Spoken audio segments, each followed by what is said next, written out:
All right, this is today's sourdough reveal. I don't know what it looks like yet, so I'm sure it might be horrible. All right, here we go.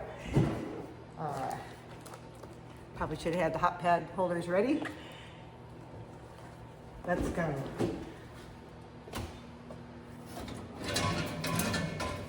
Ooh, okay. It looks pretty. I just got this new silicone thing because the parchment was not looking great. It looks really nice. Let me see if it's hollow. Who knows? I'll tap it. Still feels kind of dense. Of course. I'm in dense purgatory. Help! I'll cut it out and take it out in a couple minutes. I'm gonna let it cool upside down.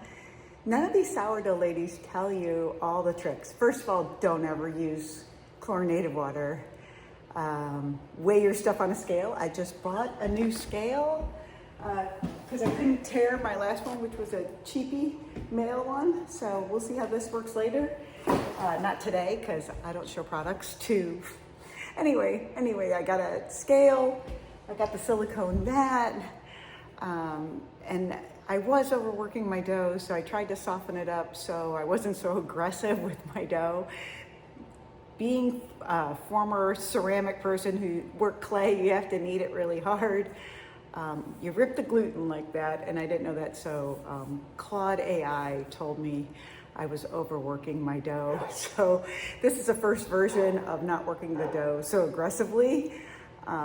So I'm gonna pause right here and cool off the bread, and then I'll tell you a story. Since I started off the video showing you random dog tricks, I figured I'd tell you a story about how I got in trouble with a dog. You'll see posted pictures of my husband and I early on, prior to us being married. I posted, I think, 10 photos of us, and both the pictures, the one of me in the blue suit is from the FBI, and then my husband with one of his best friends, Jimmy. Jimmy was one of the helicopter pilots. If anybody's seen the movie Black Hawk Down, his co-pilot was killed in that movie. Somehow that part of the movie is not displayed, but he actually was one of the pilots in Somalia when that happened, and wonderful man, wonderful family, just good-hearted soul, like a lot of other FBI agents I work with. I'll tell you how my husband and I were dating.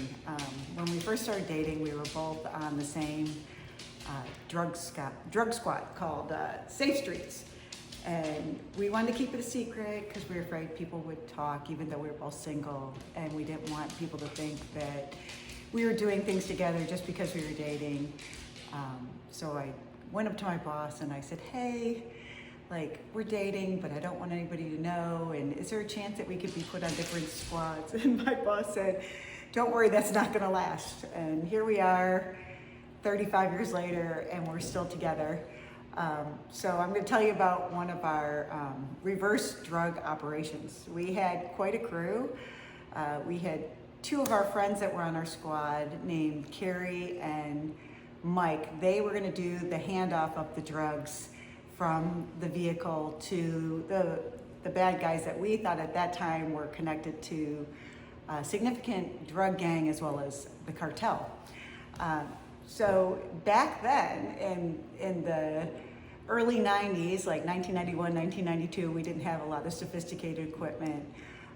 So we had what was called a Nagra, which is way outdated, and we had our two special agents wired up so they could tell us if things went wrong, and we were gonna observe them through a van window and binoculars from cars on the perimeter, and I was the lookout in the van because I think I was the smallest. We had 4 other SWAT individuals in the van with me, so it was kind of like a clown car.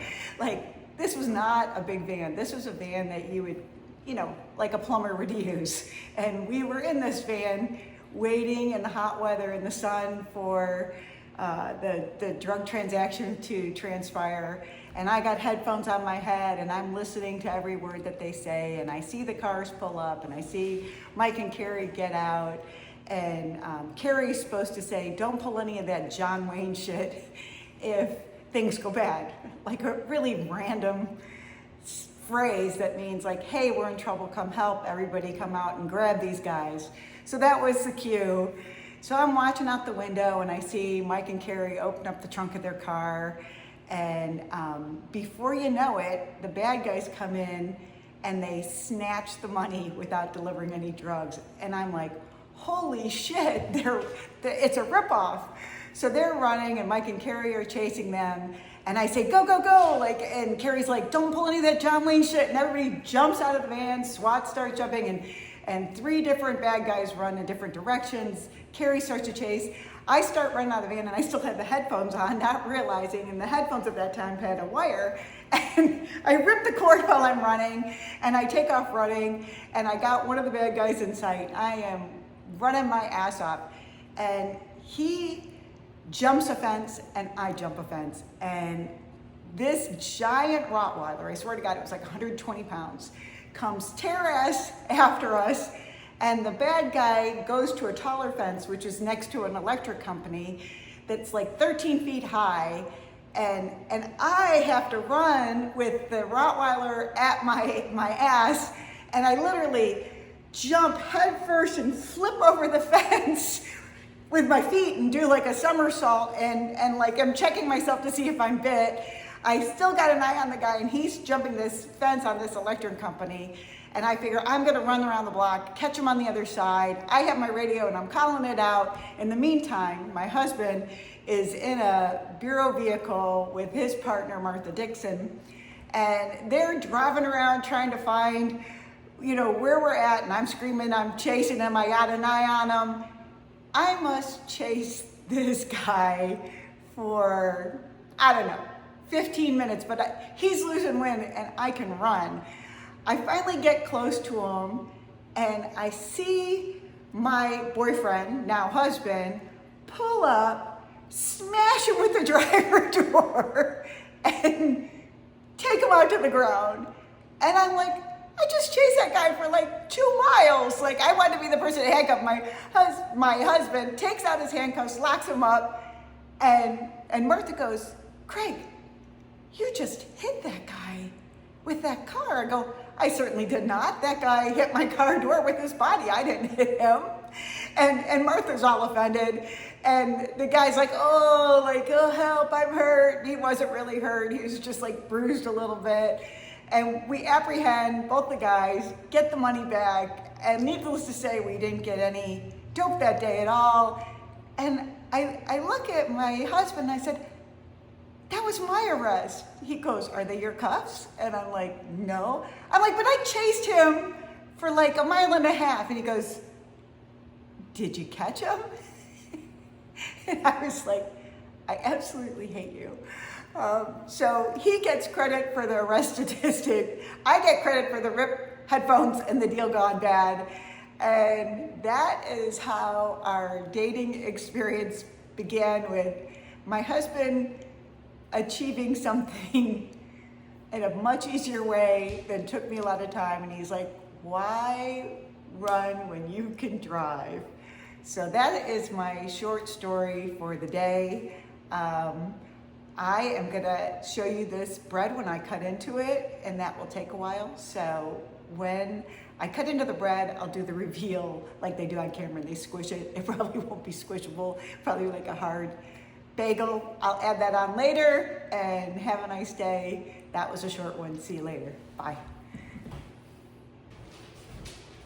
Okay, I'm back for the reveal. I know it's gonna be awful. It's heavy. I am persistent. I will get this down. I will not give up. Sourdough girly, sourdough gents.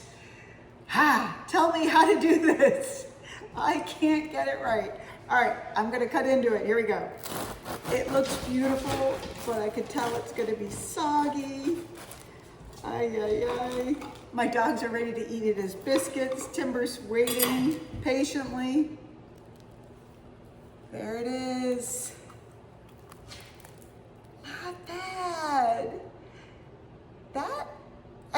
a giant hole, but I guess I could put like pepperoni in there. Anyway, still working on it. I am persistent. I don't give up. So maybe next time you see me, I will have a good sourdough loaf. Until then, have a blessed day. And Timber says goodbye too, right, Timber? He says, yeah, see you later. Bye, everybody.